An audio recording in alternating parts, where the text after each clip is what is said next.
हरियाणा के मुख्यमंत्री मनोहर लाल बुजुर्गों से संबंधित विषय को लेकर काफी गंभीर नजर आते हैं। मुख्यमंत्री ने खास तौर से बुजुर्गों से संबंधित क्या कहा है, अब आप यह भी जरूर सुन लीजिए। 1600 लोगों के लिए एक व्यवस्था बनाई है। सेवा आश्रम इस नाते से बनाया जाए तो वरिष्ठ नागरिक सेवा आश्रम इस योजना को बनाने का हमने आह्वान किया है। अपने सरकार की ओर से इस काम को शुरू भी कर दिया गया है। रेवाड़ी में एक ऐसा आश्रम खोला जा चुका है, करनाल में निर्माणाधीन है और अन्य 14 जिलों में इसके लिए भूमि भी और ले ली गई है। आज मुझे एक और मन में जो विचार आता है आपके सामने रखता हूं कि जैसे 40,000 लोग आप लोगों ने इस पेंशन का त्याग किया है, 3,000 रुपया जैसा अगले महीने से शुरू हो जाएगी। अगर हिसाब लगाते हैं तो प्रति मास 12 करोड़ रुपया ये बनता है, साल में लगभग 100 करोड़ रुपया बनता है। तो मैंने एक योजना अपने मन में सोची है जिसकी घोषणा करता हूं कि हम ये इस वर्ष का 100 करोड़ रुपया ये जो सेवाश्रम बनेंगे, इन सेवाश्रम को बनाने के लिए सभी 22 जिलों में इसका एक बजट ये सैंक्शन कर रहे हैं ताकि उनके भवन बन सके, उनकी देखभाल के लिए ये व्यवस्था हो सके। कुछ जिलों के अंदर अभी old age home red cross के द्वारा चलाए जा रहे हैं, जैसे पानीपत है, अंबाला है, पंचकुला है। ये रेड क्रॉस भी ओल्ड एज होम अच्छी प्रकार से चला रहे हैं। कुछ जगह पर तो मेरा जाना भी हुआ है, इनकी अच्छा व्यवस्था वहां देखभाल होती है। Old age home Mansa Devi shrine board Panchkula का ये अलग से चलता है, लेकिन जितनी आवश्यकता है उसकी पूर्ति करने के लिए इनकी संख्या और बढ़ाने की भी आवश्यकता है। कई जगह पर डे केयर सेंटर भी चलते हैं, अर्थात सुबह से लेकर सायकाल तक बुजुर्ग वहां जाके बैठते हैं, अपने ठीक से समय को पास करते हैं। उनको अध्ययन करने के लिए पुस्तकें आदि अखबार आदि भी मिलता है और वहां उनके लिए चिकित्सा के नाते से भी एक डॉक्टर भी कभी कभी वहां पहुंचता है ताकि उनके शारीरिक प्रशिक्षण शिक्षण जो है वो हो सके। तो ऐसे 13 जिलों के अंदर इस प्रकार का भी एक काम चल रहा है। तो मैं आज एक योजना के अंतर्गत आपको ये भी बताना चाहता हूं कि ऐसे जो बुजुर्ग जिनका शरीर साथ देता है, जो कुछ समाज के लिए काम कर सकते हैं, तो ये जो पुलिस द्वारा शुरू की गई रिटायर्ड कर्मचारियों के द्वारा योजना है जिसको हमने प्रहरी योजना कहा है, हम लोग भी इसमें साथ जुड़ सकते हैं। और प्रहरी योजना में जुड़ने के लिए आपके मन में एक जिसको कहना चाहिए उत्साह निश्चित रूप से होगा ही। आपके मन की अगर योजना इसमें शामिल होने की है तो आपने बहुत एक साधारण से तरीके से इसके साथ जुड़ने का तरीका मैं आपको बता रहा हूं कि पुलिस की हमारी जो सेवा सर्विस 112 है, 112 है।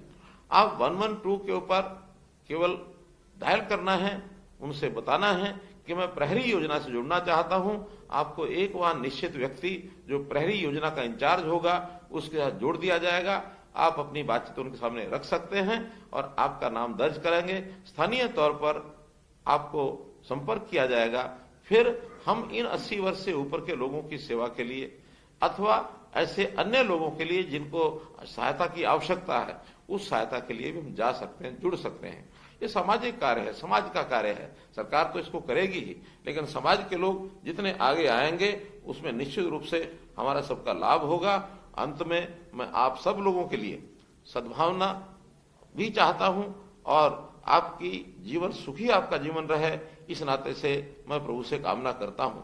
एक विषय मुझे और अंत में ध्यान में आता है कि आखिर जैसे कोई बुजुर्ग होता है, परिवार की भी चिंता करता है, परिवार में सदस्य होते हैं, युवा भी होते हैं, तो हमारे युवा वो कैसे उन्नति करें, तरक्की करें, कैसे आगे बढ़े, ये हर बुजुर्ग की इच्छा होती है। एक चिंता का विषय इस समय जो हरियाणा में देखने को मिल रहा है कि हमारे कुछ युवा वो गलत आदत के कारण से कहीं ना कहीं संगति उनकी गलत हो जाती है, तो नशे के आदी होते जा रहे हैं।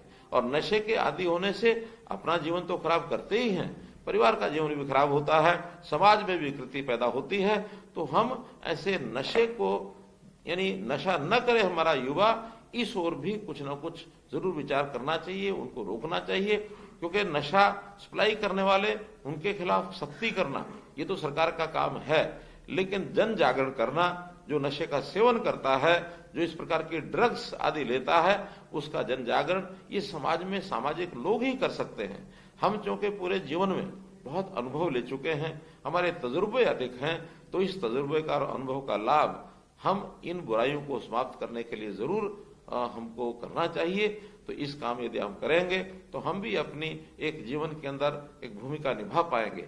और जिस प्रकार से हमने अपना ये पेंशन छोड़ने की बात कही है, तो ऐसी प्रेरणा क्या हम दूसरे लोगों में जगा सकते हैं? तो इस पर भी हम विचार करें। और साथ में एक प्रश्न और आपसे मैं करना चाहता हूं, आपसे व्यक्तिगत बात करूंगा तो उसमें उनके उत्तर आएंगे, कि मैं पूछना चाहता हूं कि आखिर 40,000 लोग जो पेंशन नहीं ले रहे, तो क्या ये निर्णय आपने अपने मन से किया है? कहीं किसी दबाव में तो नहीं किया गया है?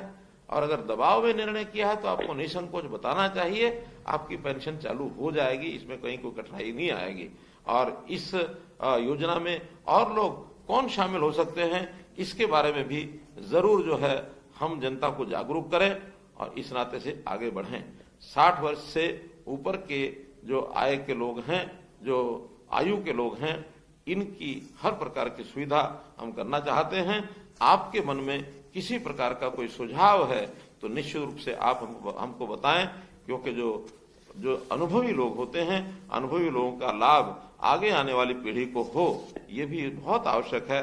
तो इस नाते से आपने ये सारी मेरी बात सुनी है, आपका मैं बहुत बहुत आभारी हूं, बहुत बहुत धन्यवाद करता हूं। मुख्यमंत्री मनोहर लाल ने खास तौर से यह भी जानकारी दी कि जो बुजुर्गों को बुढ़ापा पेंशन दी जाती है, उसका अगर हिसाब लगाते हैं तो वर्ष में 100 करोड़ रुपया होता है। राजेश खत्री, चंडीगढ़, हरियाणा।